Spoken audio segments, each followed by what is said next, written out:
Hello cutie armies, আসসালামু আলাইকুম। আজকে আমি তোমাদের জন্য অধিকার গল্পের পার্ট 3 নিয়ে এসেছি। আর এত তাড়াতাড়ি নিয়ে আসার কারণ তোমরা আমার ইউটিউব চ্যানেলটার 100 সাবস্ক্রাইবার কমপ্লিট করে দিয়েছো। তো চলো শুরু করি। জাংকুক আয়ুর সাথে কথা বলতে বলতে অফিসে যাচ্ছিল।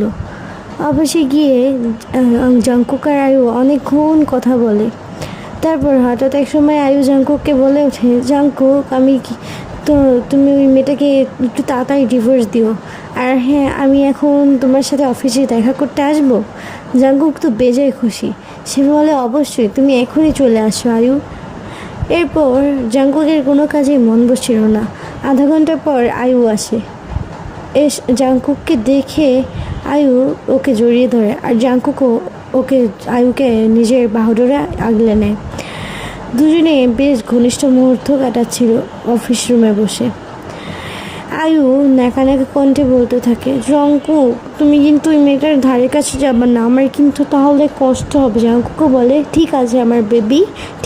একদিকে আয়ু আর জাংকুক অফিসে প্রেমলীলা করছে, অন্যদিকে কারো কলিজা মনে হয় কেউ ছিঁড়ে নিয়ে আসছে।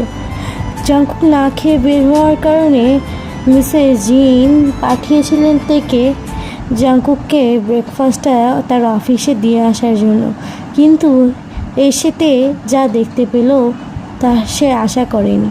সে দেখল আয়ু এবং জাংকুক ঘনিষ্ঠ অবস্থায়। জাংকুককে আয়ু কিস করছে। তখন আয়ু খেয়াল গেল তের দিক, বলল, বেবি এটা কে? তখন জাংকুক বলল যে এটা হচ্ছে ওই মেয়েটা যার সাথে আমার বিয়ে হয়েছে। বলল, ও সেই গেও ভূতটা? তের মন চোখ থেকে দুফোঁটা অশ্রু গড়িয়ে পড়ল। জাংকুক বলল, এখনও এখানে হাঁ করে দাঁড়িয়ে আছো কেন? বেরিয়ে যাও এখান থেকে। আর তুমি জানো না কারো অফিসে ঢুকতে গেলে পারমিশন লাগে? তখন তে খুব আস্তে করে বলে, আমি আপনার ব্রেকফাস্টটা দিতে এসেছিলাম। জাংকুক বলে, কে দিতে বলেছে তোমাকে ব্রেকফাস্ট? তে বলে, জাংকুক থেকে ভীষণ পরিমাণে বকে। তের চোখ থেকে দুফোঁটা অশ্রু গড়িয়ে পড়ে।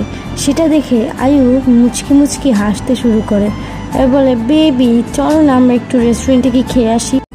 রেস্টুরেন্টে যাওয়ার পর আয়ু জাংকুককে বলে, বেবি তুমি মেয়েটাকে কখন ডিভোর্স দিবা, গেও ভূতটাকে? জাংকুক বলে যে একটা টাইম তো আছে, এত তাড়াতাড়ি তো দেওয়া যায় না, আব্বু আম্মু তো জোর করে দিছে, 2 মাস খানিক তো লাগবে। সেদিন আয়ু ও জাংকুক অনেক ঘোরাফেরা করে এবং রাত্রেবেলা আয়ু জাংকুককে একটি বারে নিয়ে যায়। জাংকুককে অনেক ড্রিঙ্ক করায়, কিন্তু জাংকুক ড্রিঙ্ক হওয়ার পরও বাড়ি চলে আসে। তে জাংকুকের জন্য অপেক্ষা করছিল। জাংকুক আসার পর দরজাটা খুলে দেয়। তে জাংকুকের জন্য রাত জেগে খাবার নিয়ে অপেক্ষা করছিল। জাংকুক আসার পর তে দরজা খুলে দেয়। জাংকুক দরজা খুলতে তের গায়ে ঢলে পড়ে। তে ওকে ধরে ঘরে নিয়ে যায়। সেদিন রাতে তে আর জাংকুকের মাঝে ঘনিষ্ঠ সম্পর্ক।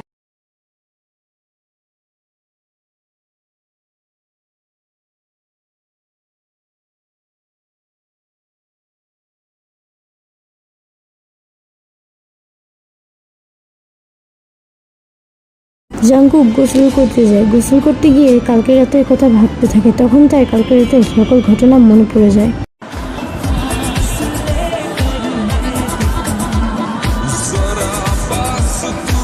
জাংকুকের সবকিছু মনে করতে খুব খারাপ লাগতে শুরু করে। সে ভাবে, আমি না আয়ুকে ভালোবাসি। তো আজকের গল্প এই পর্যন্তই। আজকে আমি পার্ট 3টা দিলাম কারণ আজকে আমার 100 সাবস্ক্রাইবার কমপ্লিট হয়েছে। Bye bye. আমি